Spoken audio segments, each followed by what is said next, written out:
हालात इस कदर बिगड़ चुके हैं कि hate speech, mob lynching, bulldozer द्वारा घरों को गिराने की घटनाएं आम हो गई हैं, खास तौर पर उत्तर प्रदेश में, जहां ऐसा लगता है जैसे कानून के नाम पर जंगल राज चल रहा हो।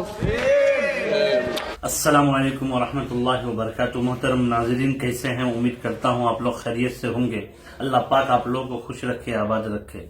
नाज़रीन, इकरा हसन अभी जो सांसद में पार्लियामेंट के अंदर जो बयान दी है, इस बयान को लोग खूब वायरल कर रहे हैं और सुन भी रहे हैं।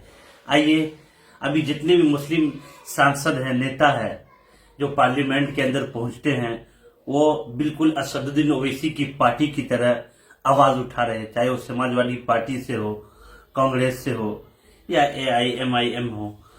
तो तमाम जितने भी नेता है, सांसद है, चाहे वो मर्द हजरात हो या खवातीन हो, सब एक जुबान होकर वो पार्लियामेंट के अंदर आवाज उठा रही है। आइए, पहले इकरा हसन क्या कह रही है उनको समाज फरमाइए, उसके बाद इस वीडियो के ऊपर हम गुफ्तगू करेंगे।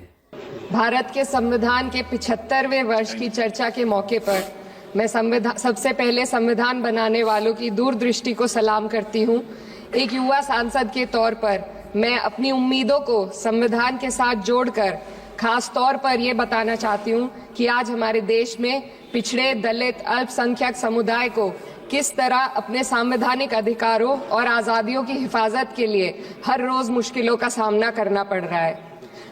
डॉक्टर BR अम्बेडकर के कथन से अपनी बात रखना चाहती हूँ। उन्होंने कहा था, मुझे अपने भारतवर्ष पर फक्र है कि जिसके पास ऐसा संविधान है जो लोकतंत्र, समाजवाद और सेक्युलरिज्म को संजोता है। लेकिन आज ऐसा लगता है जैसे संविधान की किताब तो है, पर इसे चलाने वालों का ईमान गुम हो गया है। आज हिंदुस्तान में हर वर्ग को किसी न किसी चुनौती का सामना करना पड़ रहा है, मगर अल्पसंख्यक, खासतौर पर मुसलमानों पर जो कहर टूटा है वो किसी से छुपा नहीं है। ये लोग सिर्फ अपने मजहबी पहचान की वजह से निशाने पर हैं। संविधान का अनुच्छेद 15 कहता है कि किसी भी नागरिक के साथ धर्म, जाति या किसी और वजह से भेदभाव नहीं होना चाहिए, लेकिन हकीकत इसके उलट है। हालात इस कदर बिगड़ चुके हैं कि hate speech, mob lynching, bulldozer द्वारा घरों को गिराने की घटनाएं आम हो गई हैं, खास तौर पर उत्तर प्रदेश में, जहां ऐसा लगता है जैसे कानून के नाम पर जंगल राज चल रहा हो। संभल में जो हुआ वो सबके सामने है। पुलिस के संरक्षण में निर्दोष लोगों की हत्या की गई और सरकार ने चुप्पी साध ली। अल्पसंख्यकों पर हिंसा बढ़ती जा रही है, मगर सत्ता में बैठे लोग या तो आंखें मूंदे हुए हैं या फिर इन घटनाओं को बढ़ावा दे रहे हैं। हद तो तब हो जाती है जब न्यायपालिका की बात भी अनसुनी कर दी जाती है। तो नाज़रीन, आपने समात फरमाया, ये थी इकरा हसन चौधरी, जिसको आप समात फरमा रहे थे।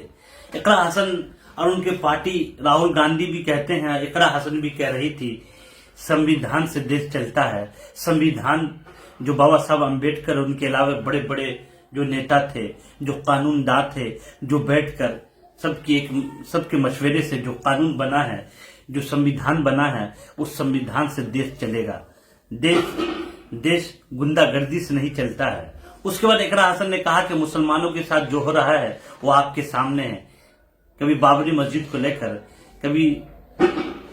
कभी संभल की जामे मस्जिद को लेकर, कभी संभल को लेकर, कभी दिल्ली की जामे मस्जिद को लेकर, मुसलमानों के साथ क्या हो रहा है वो आपके सामने है। इकरा हसन ने कहा कि मुसलमानों के साथ मॉब लिंचिंग, मुसलमानों के साथ जो पुलिस जो गंदी और गलीज हरकत कर रही है वो भी आपके सामने है, जो 4 नौजवानों को संभल की सरजमीन पे गोली मार दी।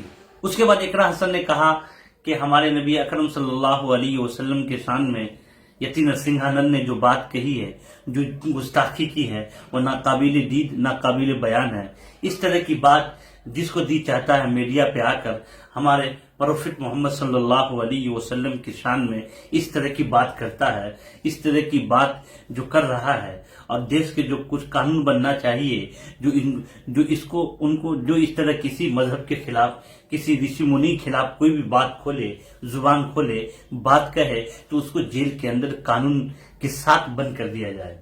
तो नाजरीन, आप इकरा हसन के बारे में क्या कहेंगे जो उन्होंने स्पीच दी है, जरूर कमेंट करें और बताएं। आप हमारे चैनल समीउल्लाह कासमी पे नए हैं तो चैनल को सब्सक्राइब करें, शेयर करें, कमेंट करें।